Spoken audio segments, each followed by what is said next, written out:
उनसे सीखा जा ये आज सकता है? हमारे मेंबर पार्लियामेंट श्री रतन जी कटारिया वो हमारे बीच में नहीं रहे। पिछले कुछ दिनों से अस्वस्थ चल रहे थे, पीजीआई में एडमिट थे। रतन जी कटारिया के जाने से एक बहुत रिक्तता हरियाणा की राजनीति में मैं कह सकता हूँ ये आई है। पार्टी के वो प्रदेश अध्यक्ष रहे, हरियाणा विधानसभा में रादौर से विधानसभा सदस्य, चीफ पार्लियामेंट्री सेक्रेटरी भी बाद में बनाए गए, केंद्र में भी मंत्री रहे और 3 बार लोकसभा का प्रतिनिधित्व हमारा लोकसभा का उन्होंने किया। अचानक उनके जाने से एक क्षति हुई है, तो निश्चित रूप से हम संगठन के सब लोग बहुत ही आहत हैं। इस समय पर मैं प्रभु से प्रार्थना करता हूं कि उनको अपने प्रभु चरणों में उनको स्थान मिले और परिवार के सब लोगों को भी इस अपूर्णीय क्षति को सहन करने की ताकत मिले। सरकार की ओर से हमने ये तय किया है कि उनकी अंत्येष्टि राज्य के सम्मान के साथ होगी और एक दिन का राष्ट्रीय शोक, राजकीय शोक एक दिन का ये होगा।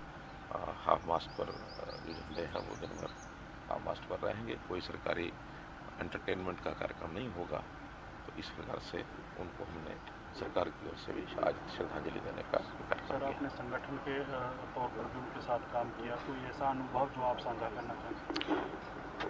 देखिए, वो राष्ट्रीय प्रदेश के अध्यक्ष थे और मैं महामंत्री संगठन था। लगातार 3 साल तक इकट्ठे काम करने का हमको अवसर मिला। तो बहुत बड़ी विशेषता ये थी कि कभी भी किसी व्यक्ति को वो आहत नहीं करते थे बातचीत में। कभी ऐसा उनके मुख से शब्द नहीं निकला कि किसी कोई कार्यकर्ता हमारा नाराज हुआ हो, कष्ट में हुआ हो, बल्कि बहुत वो हंसमुख चेहरा होने के नाते से लोगों को बहुत प्रसन्नचित रखते थे।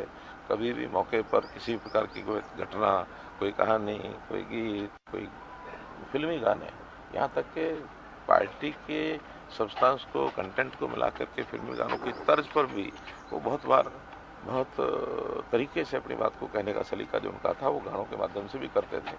कटाक्ष भी करते थे विपक्षी लोगों के ऊपर, तो गानों के, गीतों के माध्यम से करते थे। विपक्ष के लोग भी कई बार तो बड़े आनंद लेते थे उन चीज़ों का। तो एक हंसमुख चेहरा जिस प्रकार का था, मैं समझता हूँ कि एक बहुत अद्भुत ये गुण उनका, ये हमको सबको पसंद आता था।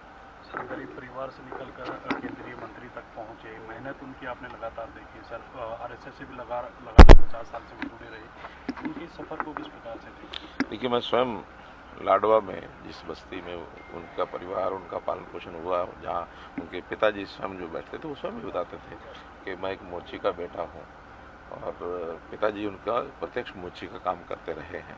तो ऐसे परिवार में से निकल करके इस लेवल तक पहुंचना वास्तव में ही उनकी जो अद्भुत जो क्षमता थी काम करने की, तीक्ष्ण बुद्धि जो व्यक्ति थे, वकालत भी उन्होंने की।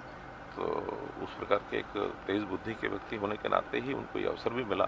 मोदी जी के साथ बहुत अच्छे संबंध उनके थे। मोदी जी के साथ तो जब वो कभी बैठकों में बैठते थे और मान लो कहीं किसी बैठक में कटारिया जी की चर्चा नहीं हुई तो स्पेशली कहते थे आज कटारिया जी कहाँ हैं। कटारिया जी को बाकायदा वो कोई ना कोई बात उनके मुख से सुन करके ही उनको लगता था बैठक संपन्न हुई है।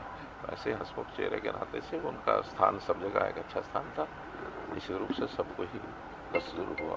राज्य के शोक की बात की तो तमाम जो कार्यक्रम भी थे केंद्रीय मंत्रियों के, आपके भी थे, सभी रद्द माने गए। हाँ, मेरा कार्यक्रम जो था उसको मैंने रद्द किया।